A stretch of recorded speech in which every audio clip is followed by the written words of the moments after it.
Walk with Elias no more.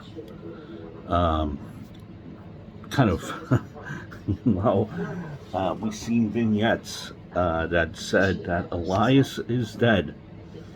And it's just kind of an old story, but might as well go into it. It ran for about 2 or 3 weeks.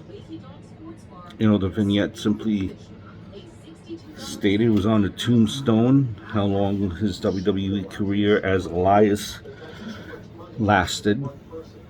Him pretty much destroying the guitar, and that was it. And maybe Elias truly is dead, like he said in the vignette. We haven't seen anything in weeks, and well, in all seriousness, that's sometimes WWE just kind of maybe had planned to re-debut Elias soon, and then now they could have just had a change of heart, change of mind, kind of rethink things, kind of look at things over again. It happens. But as far as the actual Elias character, I don't know. That's a character to me that would have had longevity, could have had longevity, should have had longevity. Listen, it was perfect. You come in, do a short jingle, short song about the city that you're in, ragging on the city, destroying the city. You get instant heat. Perfect. What was wrong with that? Think back to when him and Kevin Owens were together. It was perfect. Perfect. They made fun of a city, I think LA. Perfect. And WWE invested in this many of times. You had a WWE segment where all he would do but pretty much is sing and come out there and just do his stick, do his short song. Heck, they even funded, put out an LP where it was just Elias singing songs, promoted this. And I think this LP, came out during WrestleMania weekend one year. The guy does have mic work. Guy has a good look. He had great success here.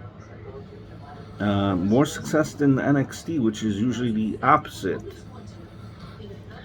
The Drifter. Kind of he morphed from being the Drifter to being here, and the Drifter in NXT, to over here being a guy that would be a musician. It's kind of went away from that Drifter character. And I think there's a blurred line here about what went wrong. See, Elias entertaining is all heck. But can you say that you remember an Elias match being phenomenal, a great Elias match? You can't, and I think that's what might have been the problem here. I think there might have been lines that were skewed or lines that were confused, and changes were made where they really shouldn't have been. You could have just left this alone and maybe have him work a different style. I don't know. His matches weren't memorable, and they were rather pretty slow. And then maybe that's why he was more on the mic than wrestling, and maybe something happened where it just kind of fizzled out. Not to me, it didn't fizzle out. I'm not the powers to be. But I think what might have happened, just being in WWE's shoes here for a minute here, he had so much checked off in one section of the paper and nothing checked off in that other little section of the paper, and you needed some things checked off on that other side. And there was just oversaturation on one side, and then not enough saturation on the other side, and kind of unraveled and it left things go stale in the eyes of WWE.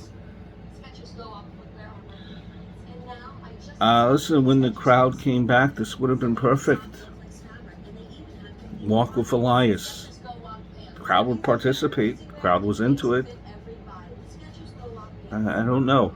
And we really don't know what's in store for Elias now.